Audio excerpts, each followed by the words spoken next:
And a very good morning to you. My name's Chris. This is Felixstowe Live on Saturday morning. Good heavens, I can't believe it, can you? The way that time goes past once you get to my considerable age is just one of those strange things. Okay, it's the 20th of February 2021. A few things to say to start off our ball rolling. Today we're going to do some catching up on stuff. One of the stories that I want to catch up a little bit on is the ongoing situation with Bonmarche and with Peacocks. We'll come to that in a minute or two. But in the meantime, well, we do the bits that I want to do and get those done out of the way. First and foremost, I've got a little greeting, really. Now, I don't know whether people will remember this name. I suspect they will. It's Trevor Lockwood. I've known Trevor Lockwood for, I don't know, the best part of 15 or 16, 17 years, I guess. Lives in Felixstowe. Been here a long time. I think he was really one of the main founders of the original Felixstowe Radio, which has changed many times over the years. Trevor was there for a long time.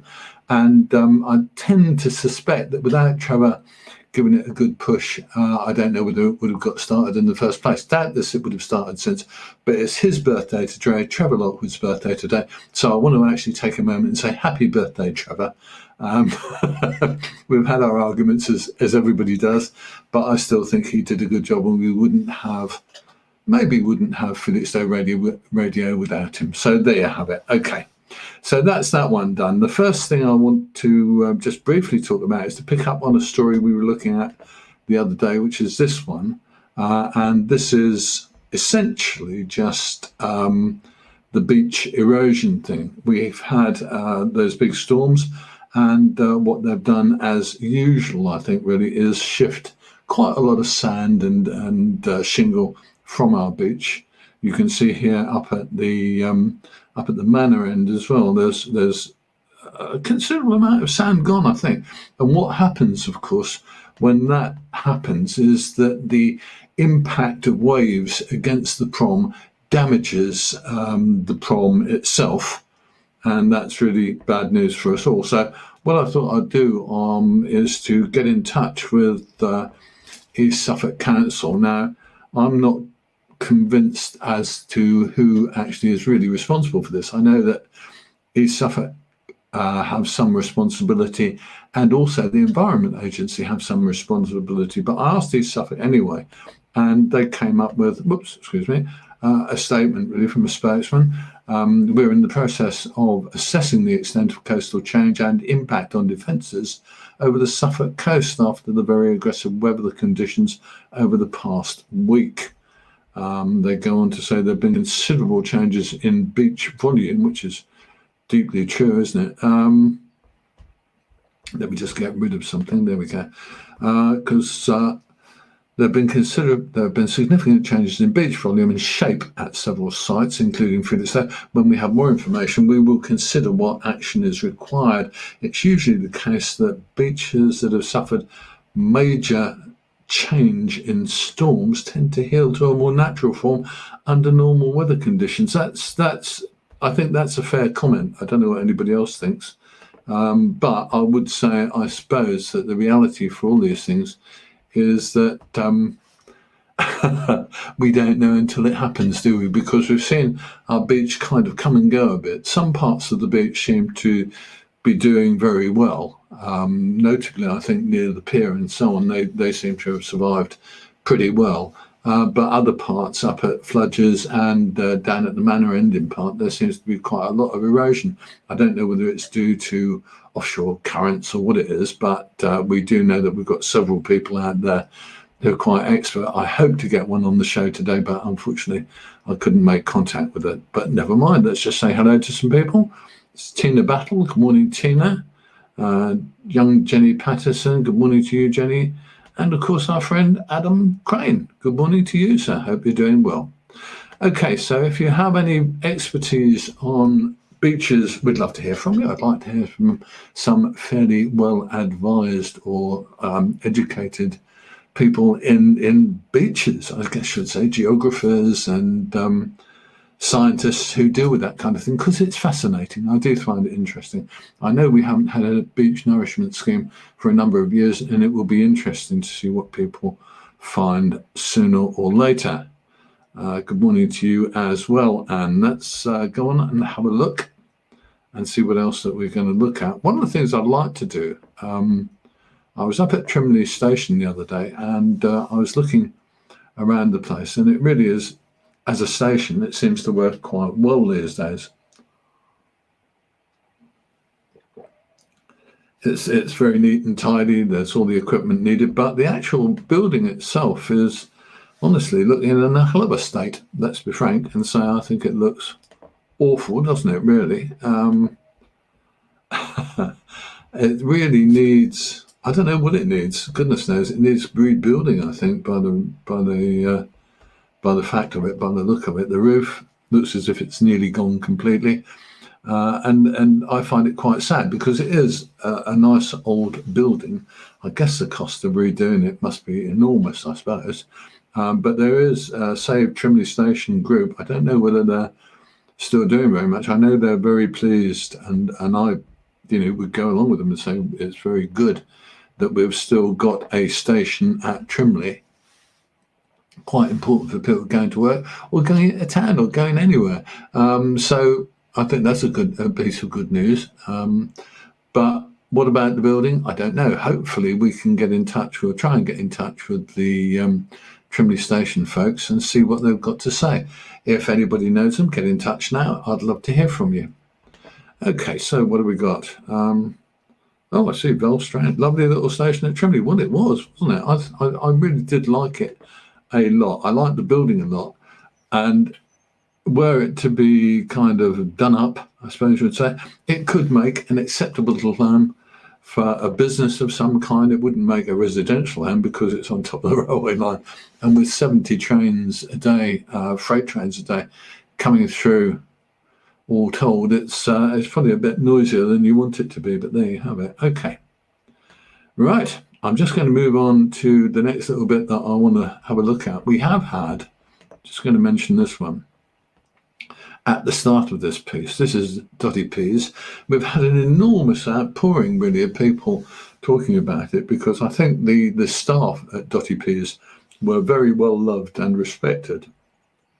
And across the whole of the local Facebook pages, there's been a lot of responses to this photo and the other photos that we and other people have put up.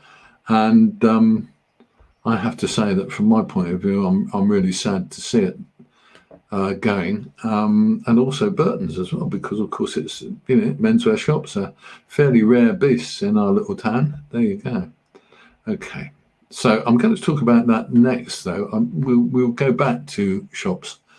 In fact, we'll go back to shops now, I think, and get on with it, because I've been doing a bit of research with the current shop situation, particularly with the two that we're most bothered about at the morning, which is Peacocks, and the other one is Bonmarche, of course. Let's have a look at Bonmarche as it stands now. And I've managed to get a little bit to the bottom of the Bonmarche situation. It's a bit, I guess it's a bit of a difficult one, the Bonmarche one. And I'll tell you for why. What I discovered is that Bonmarche, the business, i.e. the brand name and some of the business, that's, I think, 70 shops of theirs and their main distribution centre have actually been sold to another company. I'll run a proper story about this next week and give you the full details.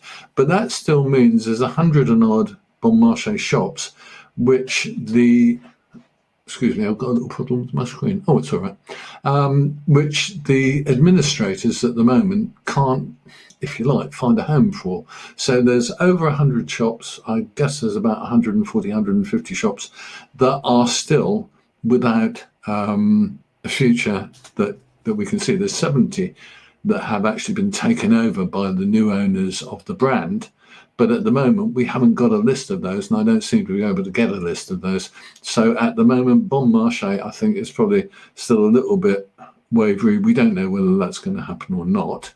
The other one that I think we're all concerned about is this one, Peacocks, which is a really hugely popular local shop.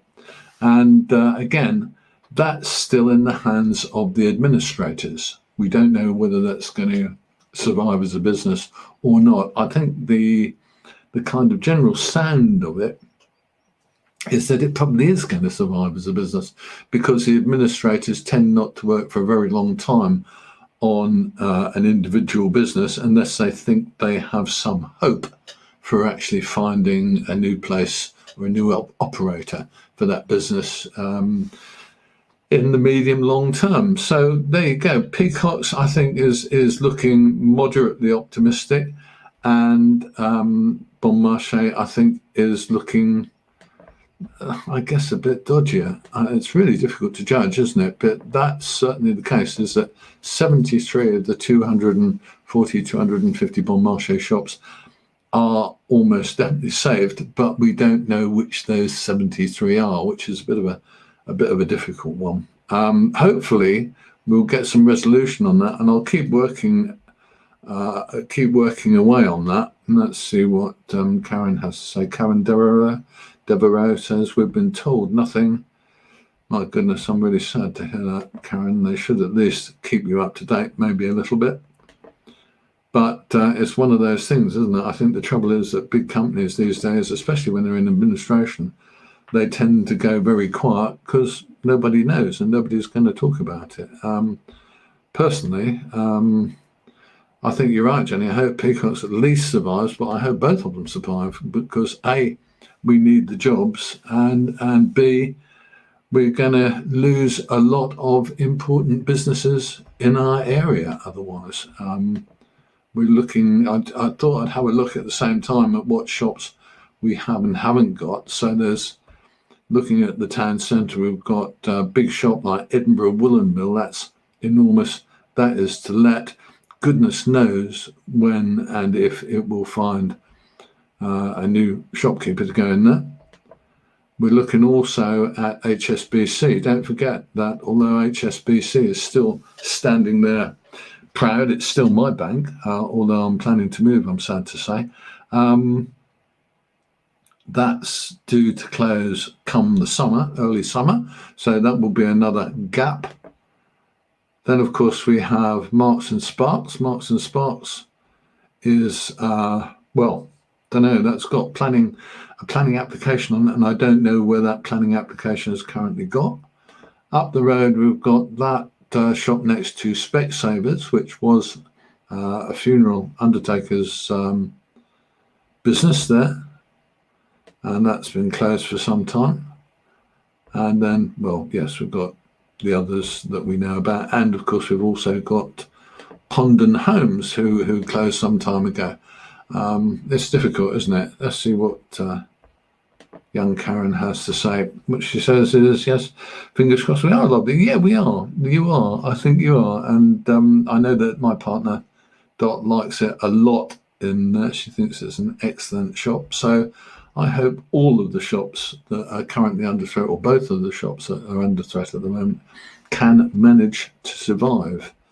Let's all keep our fingers crossed for those guys. Okay, where we go next?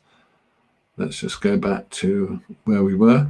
And now I've got a little challenge for you, because I know a man called Alex Price. Now, Alex is a very pleasant bloke. He is an author, amongst other things, and got a bit of time for him. And he sent me a link to this. There we go. This is a picture put online by a gentleman called Tim Fardell. And Tim put up this photograph of a massive pothole on High Road West, just north of the entrance to Seaton Road, and it was Walton. He spotted it too late to take evasive action, but luckily he was going slow enough, so he doesn't think any damage was done. But I have to say, there are loads of potholes about town. We've got a couple near me here in Bath Road, so a bit dodgy. I hit one the other day. Fortunately, I sort of realised it was there and didn't go too fast, but I didn't know how deep it was. So we got a bit of a, but I'd love to know what other potholes there are. Now, as usual, we have a little bit of a problem with putting up stuff like this. Because, as you know, I believe that we should share as much news around the place as we possibly can. And I do have an issue with this because I post this video onto other pages, as you know. But what I'd like to ask you to do is to post your pothole pictures on the back end of this video, please. If you've got potholes in the road in your area, please stick up a photograph onto the Felixstowe Live Facebook page in reply to this video. I would love to see what your local potholes are like, and then we can have a chat with the relevant authority, which is Suffolk County Council. Suffolk Highway is operated by Suffolk County Council, and they're the guys that we need to get in touch with. And there we go. I'm just checking what else we've got on here in case there's anything I can put up. And our friend Jenny Patterson says she hopes all the girls in Bonmarche and all the staff in Peacocks can keep their jobs. They're a friendly and helpful bunch. They certainly are. I have to tell you, I bought a smashing coat from Peacocks. When was that? It was at the end of the last lockdown, so that would be kind of November-y time, wasn't it? Or yeah, I think so, beginning of November. So there you have it. Okay, so I think that kind of brings us to the end of today's little show. I do want to get some pothole photographs, chaps. If you'd like to put them up after this video, attach them to this video, whatever you like. Let's get plenty of pictures of potholes, and then we can say to Suffolk County Council, look, fix the potholes, guys. Okay, I'm going to have a drink because I'm losing my voice. Do excuse me. Okay, and that wraps me up for today. We've been online for about 18 or 19 minutes. You can't believe that I can go on for that amount of time, can you? Okay, I'm Chris. This is Felixstowe Live, and we will be back with Felixstowe Live, midweek live, probably on Wednesday, because that's when we like to do it, or when I like to do it, when I have an appropriate amount of time. I'll just put up one other little notification, which I'm just going to run for you, and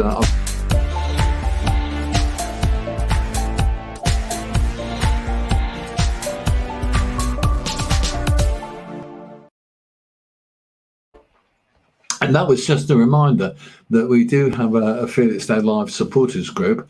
The cost of joining that is £2.29 a month. And the aim really is to defray some of the expenses that I currently pay out of my pension. Sorry about that, guys, but it's one of those things. If you'd like to support us to a small extent, it is less than the cost of coffee, isn't it? And I hope that's okay with you. Okay, well, I'm going to say thank you.